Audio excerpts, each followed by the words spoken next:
Welcome! This short lecture focuses on formatting memos. You will find a lot of the material seems familiar, as email format is actually based on the older form of memos. Upon completion of this module, students will be able to recognize memos at a glance by identifying formatting features, format memos correctly for internal readers, and write clear, concise, and specific subject lines appropriate for memos and emails. In the next slides, we will examine each of the formatting features of memos in turn. The key components of memo format include a company letterhead, an identification as a memo, a date line, to and from lines, a subject line, and the message itself. At the very top of a memo, you might find a corporate letterhead. Then again, you might not. This element is optional. This is because memos are internal. Everyone in the company knows where they work. Therefore, it is unnecessary to include company names and addresses. The first required component of a memo is the word memorandum, or its abbreviation memo. This identification as a memo must appear at the very top of the page. The alignment, left, centered, or right, does not matter. Next, it is traditional to identify whom the memo is intended for and who wrote it. The addressee and the sender must be identified by full name and job title in the to and from lines.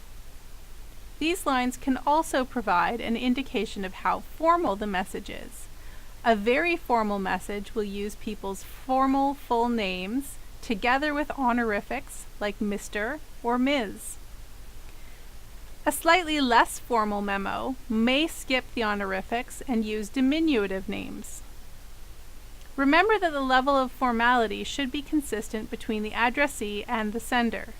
For instance, using a diminutive name without an honorific for your addressee, while using your own formal name with an honorific, is actually a signal of disrespect to the person to whom you are writing. If you use an honorific for your reader, remember to use one for yourself. Memos can be addressed to individual employees or groups of employees. To send a memo to only a few employees, simply list them next to the label To. Each recipient should appear on a separate line.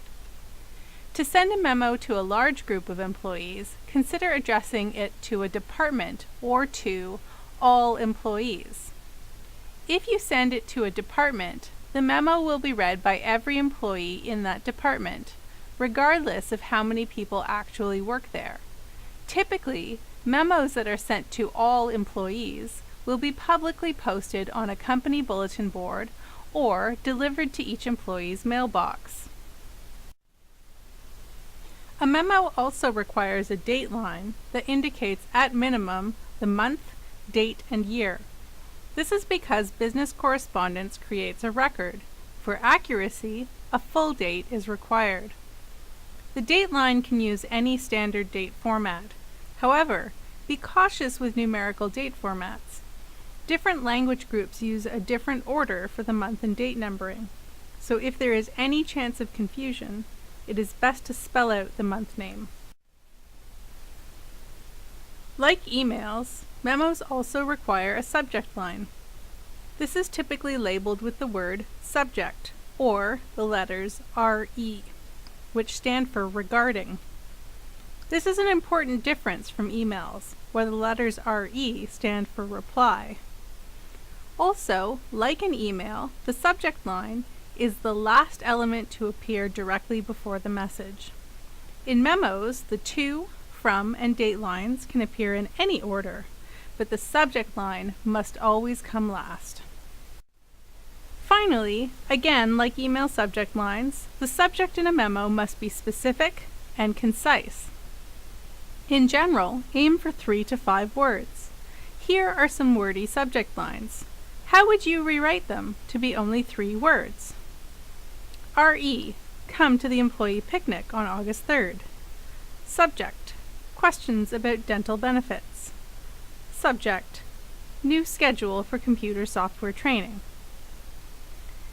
Now, here are some vague subject lines. How would you rewrite these to be more specific? RE, policy. What policy? What about it? Subject, pension plan. What is new with the pension plan?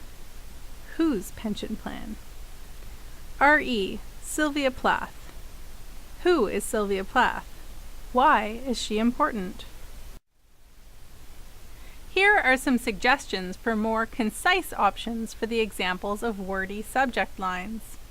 Instead of RE, come to the employee picnic on August 3rd, you might try RE, August employee picnic. Instead of subject, questions about dental benefits, you might try subject, dental benefits questions. Instead of subject, new schedule for computer software training, you might try subject, software training schedule. Remember that these are not the correct answers, but correct options. You may have generated your own solutions that are equally appropriate. Here are some suggestions for more specific options for the examples of vague subject lines. Instead of RE, policy, try RE, academic honesty policy. This makes it clear which policy is relevant. Instead of subject, pension plan, try subject, pension contribution changes. This specifies what has changed. Finally, instead of RE, Sylvia Plath, try RE, Sylvia Plath retiring.